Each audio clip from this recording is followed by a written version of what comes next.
Assalamualaikum warahmatullahi wabarakatuh.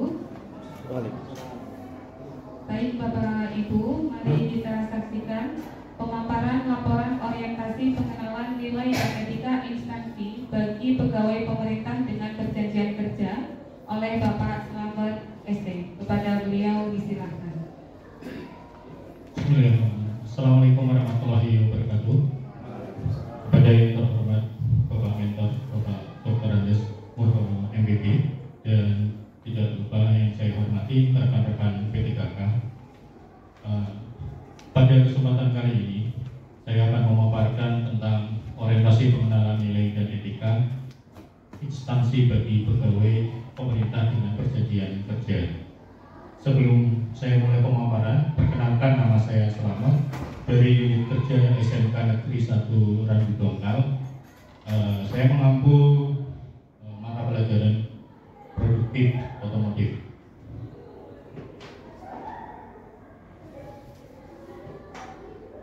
Pada format pelaporan orientasi ini ada 5 bab.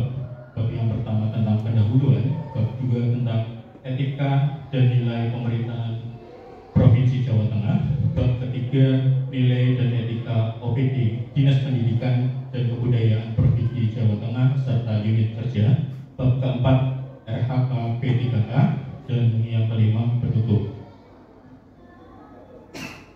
Adapun tujuan pelaksanaan orientasi ini yaitu memperkenalkan lingkungan kerja pemerintahan, meningkatkan pemahaman tugas dan fungsi ASN, memahami hak dan kewajiban P3K, meningkatkan disiplin dan etika kerja, serta menyelaraskan dengan visi misi pemerintah Provinsi Jawa Tengah. Sebagai seorang ASN yang bekerja tupoksinya sebagai seorang guru, tentu saja kita tiap tahun harus membuat RHK. RHK yang kita buat harus mengacu pada RHK atasan langsung kita. Pada kesempatan kali ini saya akan memaparkan tentang RHK pimpinan yang diintervensi. Yang pertama, terkelolanya pelaksanaan pembelajaran yang berfokus pada implementasi kurikulum operasional satuan pendidikan.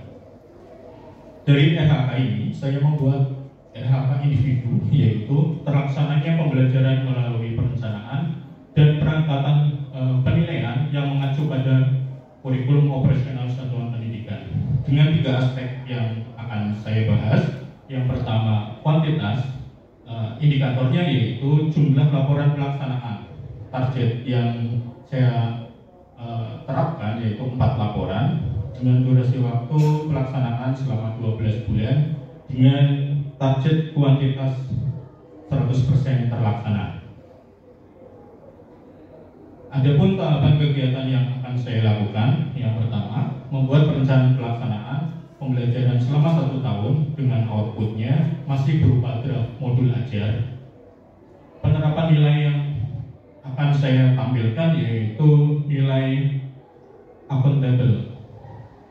Tahap kedua, meminta persetujuan dari Wakakurikulum dan kepala sekolah sebagai legalitas sebelum perangkat itu digunakan.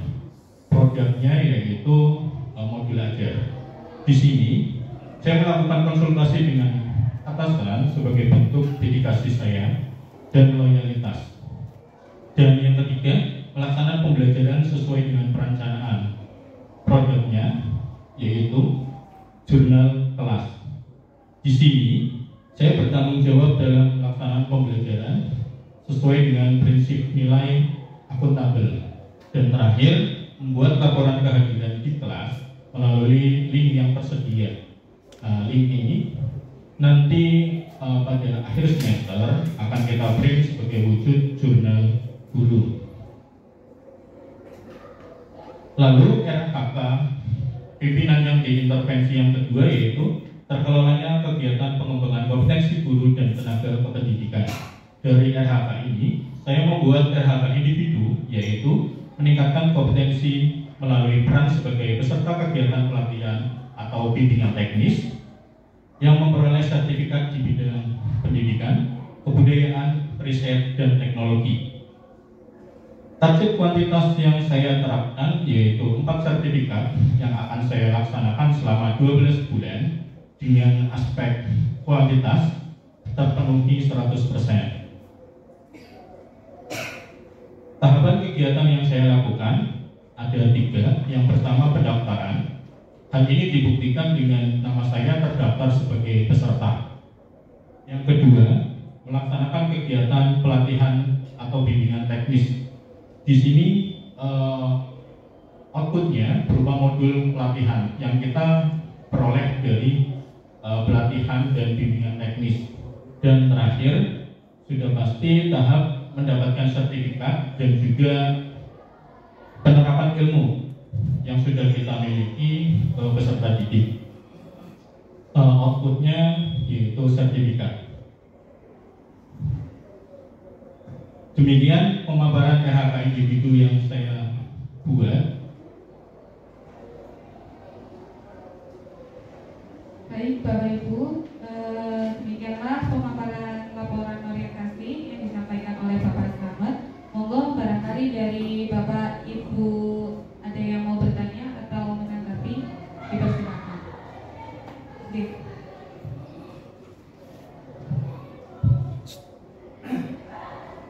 Terima kasih. Perkenalkan, nama saya Miftah Rosa. Setelah tadi mengikuti pemaparan dari Bapak Slamet, itu terutama di SHK yang kedua, yaitu kaitannya dengan keterampilan pelatihan. Ada pertanyaan, bagaimana caranya untuk memenuhi aspek kualitas keterlaksanaan pelatihan yang 100%, sedangkan kita dibebani tugas-tugas lain di sekolah yang banyak. Kira-kira caranya bagaimana? Terima kasih.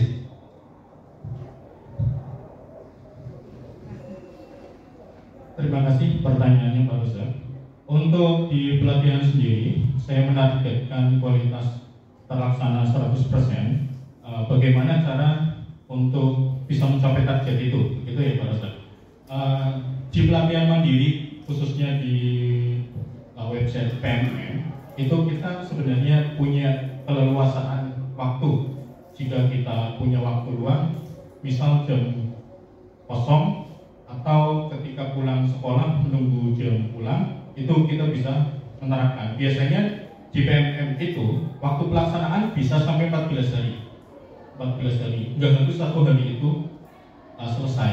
Dalam 14 hari itu kita bisa nyicil, entah itu di bab pertama, kedua. Kalau aksi nyata bisa mentoring atau kerjasama dengan rekan sejawat yang sudah pernah. Pasti nanti hasilnya lebih cepat. Begitu Pak.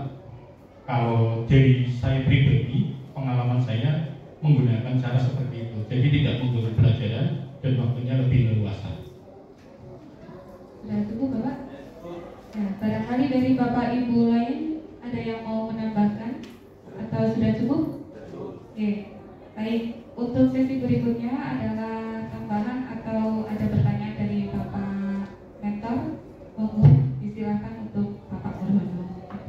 Terima kasih Pak Slamet sudah memaparkan luar biasa di masalah pelatihan atau bimbingan teknis. Di outputnya dapat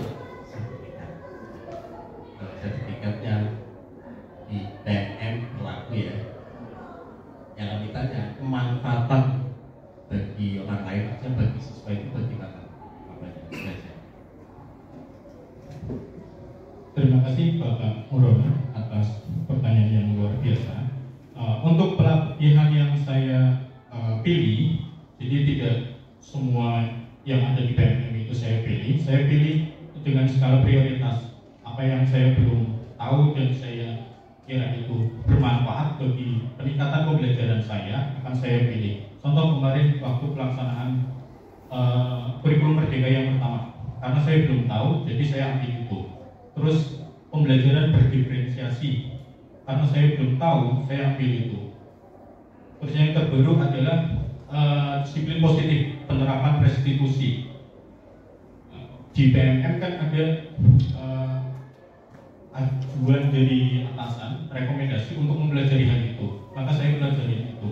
Pemanfaatannya ketika kita belajar sesuatu yang baru dan kita terapkan itu berhasil, kita bisa mengimbaskan ke rekan sejawat melalui bisa mentoring antar rekan sejawat atau diseminasi juga bisa. Kita buktikan dulu dengan penerapan di kelas kita. Kalau sudah berhasil, baru kita sebarkan ke yang lain.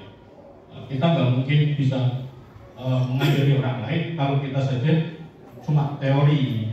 Harus kita praktekkan, berhasil, baru kita bilang teori itu benar. Tapi nggak semua teori itu cocok dengan semua keadaan. Kita juga harus lihat lagi akar permasalahannya seperti apa. Kira-kira